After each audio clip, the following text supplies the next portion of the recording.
Hello all, my name is Dr. Komal and today we'll talk about premenstrual syndrome.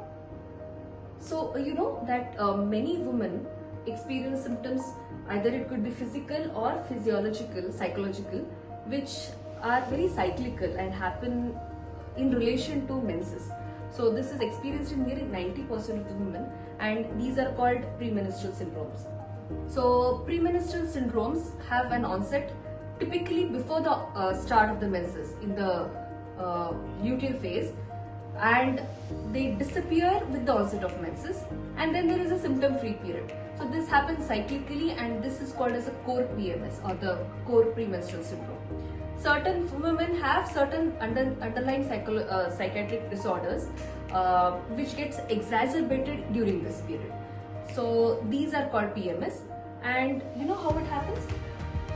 Basically there's a hormone called progesterone in the luteal phase which has an impact on the serotonin and GABA receptors.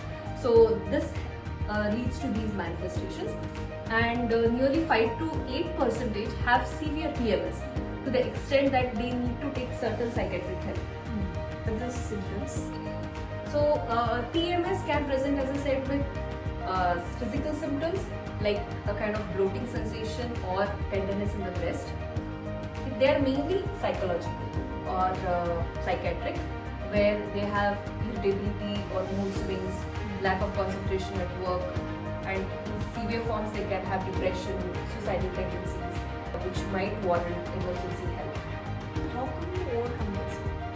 So generally we advise them general measures like they have to keep themselves well hydrated during this period, so that reduces the bloating, and then expose themselves to good sunlight, and because that gives them enough vitamin D, exercise regularly, and avoid intake of caffeine because again that reduces bloating and breast tenderness. And in addition to this, there are specific medications like we supplement with vitamin B6, pyridoxine, vitamin D, so these can help. And those who have breast tenderness, there are drugs like evening primrose oil which can help to relieve the symptoms.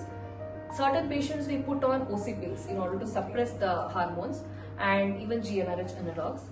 And some patients who have mainly psychiatric symptoms might need antidepressants like SSRIs, which needs to be given over in the luteal phase and tapered gradually. And in severe forms where these drugs don't work, some patients might even need hysterectomy with bilateral salpingo-oophorectomy with or minus HRT.